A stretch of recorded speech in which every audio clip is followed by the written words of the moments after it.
2024 is looking like a big year for the supercar, with releases slated for all the major players.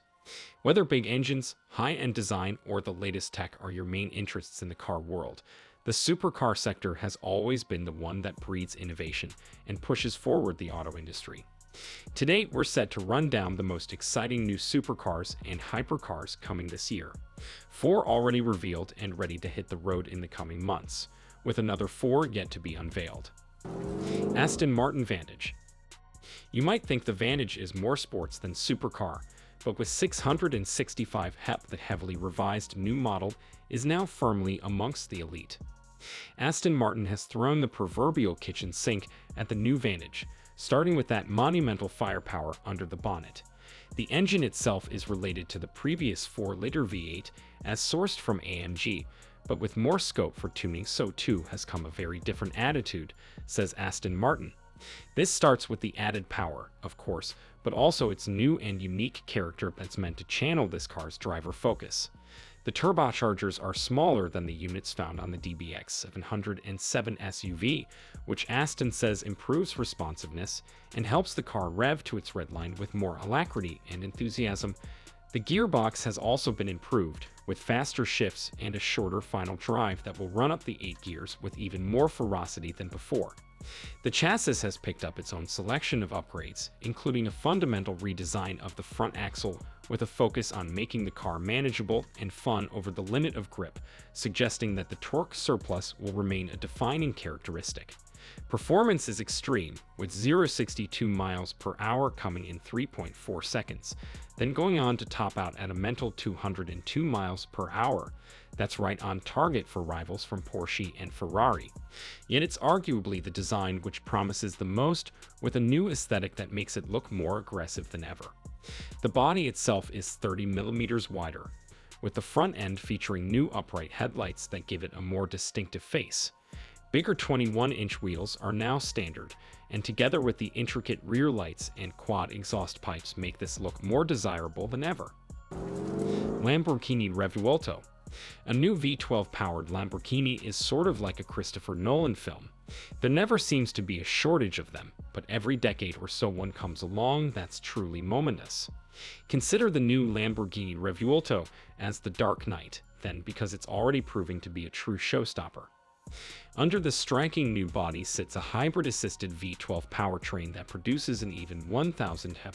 Fine, you might be thinking, the Ferrari SF90 has been punching those numbers for ages now, but the Lamborghini's bespoke V12 is the defining factor here, using the electric powertrain components only to heighten the engine, not overwhelm it. This means the noise we've come to love from Lamborghinis isn't just there, but is very much at the center of the powertrain. Power from the V12 is then sent to the rear wheels through a new dual-clutch transmission, which arguably forms the biggest point of distinction from the older Aventador and its family of models. This joins the electrified front axle that powers 2 motors from a small lithium-ion battery, in turn making it all-wheel drive. As well as the new powertrain, the Revuelto runs a brand new carbon fiber body, which is both stiffer and lighter than before, as well as a new generation of traction management systems that should make this even more fun to drive than the sometimes scary Aventador, and indeed its other V12 predecessors. The design is also a step change for the Italian marque, with a new and more complex design language being introduced. This features an arrangement of slashes and intakes, plus some unusual flying buttresses and an active rear wing. All of this can be painted in one of many lurid color options, but as part of Lamborghini's Ad Personam program. It can be produced in literally any combination of hues you could think of, both inside and out. Maserati MC20 Folklore.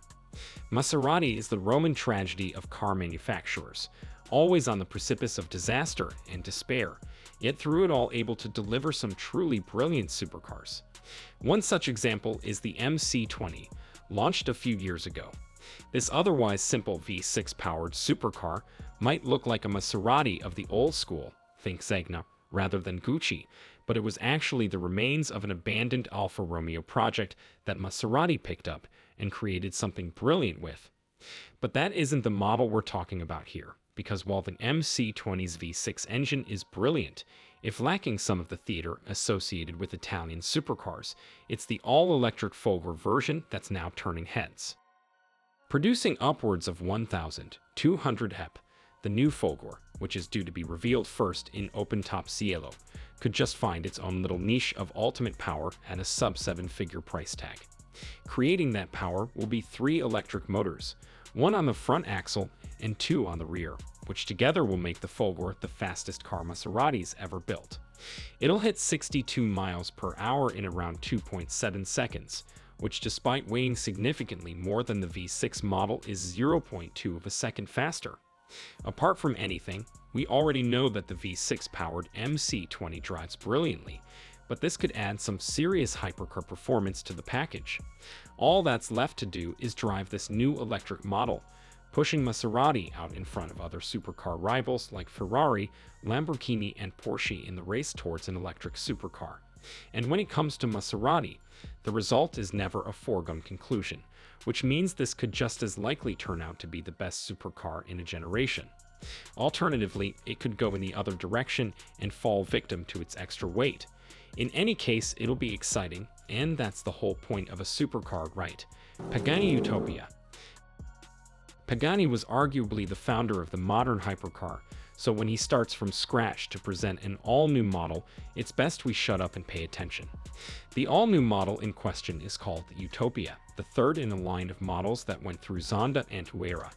After the brilliance of the Zonda, however, many thought that the slightly more GT-led Huayra was the wrong direction. Its rounder, more Grecian volumes somehow suggesting a different experience to the hard-edged Zonda. This is where the Utopia comes in, because it looks to be a model that does its best to sit between the two, not a replacement for one or the other. Under the enormous rear clamshell sits an AMG-sourced twin-turbocharged V12 engine that's still built by special order for Pagani. In fact, this engine is now largely manufactured just for the Italian supercar maker, as well as a few lingering 12-cylinder Maybach models. As it always has, though, when found in a Pagani, the engine is unshackled by the lack of weight and is capable of some truly astonishing performance. Its 858 HP and 811 pound-feet of torque will make light work of its exquisite carbon fiber structure, put onto the road via a single-clutch automated manual transmission, or, and this is the big news, a 7-speed manual. From a design perspective, it unashamedly references the Zonda, with much tighter surfacing and squarer design themes matched to the far more complex and intricate detailing associated with the later Huayra. The interior has the same mix of traditional craftsmanship matched to extra digitization and modern production techniques. Production will commence later this year for a price well into the millions. Ferrari F250. Every 10 years or so, Ferrari reveals a new hypercar that previews the direction in which it is headed, both in terms of design and technology. In the late 1980s, it was the F40, then the F50, the Enzo, and the LaFerrari after that. But this year we'll see the next step in what's codenamed the F250. We still have a while to go until Ferrari reveals the car in full, but what we know so far is that it will preview the extremities of hybrid powertrains laced with high aero and an aggressive track focus. We suspect the engine at its heart will be a turbocharged V6 engine, rather than a V8 or V12, to relate as closely as possible to the F1 racer, 499p Le Mans hypercar, and 296 GT3 racers. In fact, we expect that it'll share an awful lot with the Le Mans hypercar, including a basic aerodynamic logic and its fundamental aesthetic. This also means the powertrain will likely have a heavier reliance on its electric elements to provide its ultimate performance, with big leaps in terms of battery performance and track resilience that can and will be applied to its future series production models. If you're one of Ferrari's lucky owners capable of purchasing such a car and are disappointed by the lack of a V12, it's worth remembering that Ferrari is such a supercar churning machine these days that this future-focused model is the only aspect of the brand's engineering ambitions, leaving the more nostalgic Iconica series of limited-run supercars to lean back into old-school tech, such as big multi-cylinder engines. The Lamborghini Huracan replacement. Hybrid is the name of the game down the road at Ferrari's historic rival Lamborghini too, but the company looks to be going in its own direction for the Huracan replacement. Joining the Revuelto later this year, Lamborghini's new hybrid-assisted supercar is expected to feature a similar segmented hybrid drive system as its larger sibling, as well as a smaller V8 petrol engine mounted behind the driver.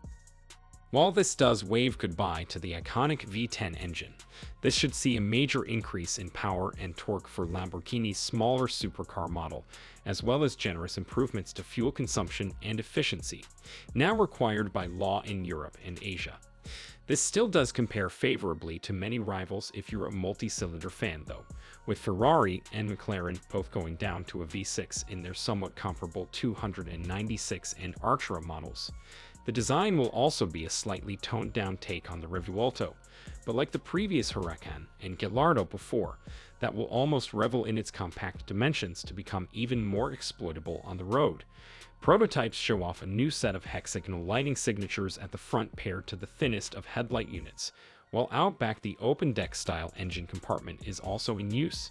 Inside, expect more tech, and just as much focus on personalization and high material quality as before, with Lamborghini's own interfaces and a greater distance put between it and the Audi models which it used to share its fundamental underpinnings with. We say used to because this time around there won't be an Audi twin to fight for sales, proving that Lamborghini is a supercar manufacturer capable of supporting its own bespoke supercar engineering on multiple levels. Just don't mention the Urus SUV that pays the bills. Aston Martin Valhalla. The Vantage above might be considered typical in Aston Martin's recent history, but the new Valhalla coming later this year is anything but. This mid-engine supercar will cost upwards of £1 million and operate in a space above cars like the Revuelto and Ferrari SF90, without treading on the toes of Valkyrie. Powered by its own hybrid powertrain, Aston Martin has scrapped plans to engineer its own unique V6 and instead turned back to its V8 supplier AMG for the main power unit, just like F1. As it's done with the new Vantage and DB12, the Valhalla's engine has been considerably upgraded and retuned with its own bespoke turbochargers and engine mapping. Thanks to the use of its clever hybrid system, not only will the Valhalla have upwards of 1,000 HP, but due to the extra torque provided from the electric motors, Aston will be able to tune the V8 to suit, applying big boost figures that will sing at high revs, leaving the electric motors to plug the torque gap beneath. From Aston's own spy shots, we can see Aston's design department taking another step on from the Valkyrie's insect-like surfacing, creating a new design language that sits between its racing cars and sports car range. The Valhalla will have lots of new range mates to sit alongside by the time it reaches customers, with another new super sports model to come in the form of a DBS replacement. How many models are too many? Aston will have to wait and see. Bugatti Tourbillon. Bugatti has announced its new hypercar. This time, speed fans are offered a hybrid tourbillon, translated as Vortex Hurricane, which combines an atmospheric V16 engine with 3 electric motors that deliver a total of 1,800 HP and a speed of up to 446 km per hour. The tourbillon has an all-new 8.3-liter V16 naturally aspirated power unit with an output of 1,000 HP. A pair of electric motors is additionally installed on the front axle, and another electric motor is located on the rear axle, providing a total power of 800 HP, 596 kilowatts. The electric motors are powered by a relatively small 25 kilowatt-hours oil-cooled battery with a voltage of 800 V. In all-electric mode, the tourbillon has a range of 60 kilometers. The steering wheel of the Bugatti tourbillon resembles a Swiss watch. The car has a fully analog instrument cluster located on the steering wheel, which consists of more than 600 individual parts made of titanium, aluminum, crystal, rubies, and sapphires. The center console has a hidden HD display that can be deployed in portrait or landscape mode to display vehicle data or rear-view camera images as needed. Composite materials are widely used in the car's construction, and suspension parts are made by 3D printing. All of this makes the tourbillon lighter than its predecessor, the Chiron, even with a V16 engine that weighs 252 kilograms. The Bugatti tourbillon is currently undergoing testing, with prototypes already being tested on the road. The price of the car will be $4 million, and deliveries to customers are scheduled to begin in 2026. It is planned to produce 250 cars in total, which will be assembled by hand. So these are the 8 supercars and hypercars that will debut in 2024. There are even more expensive cars than the ones listed here, surpassing even the Bugatti Tourbillon. Check out this video to learn about the most expensive cars ever sold. Thanks for watching, and see you in the next video.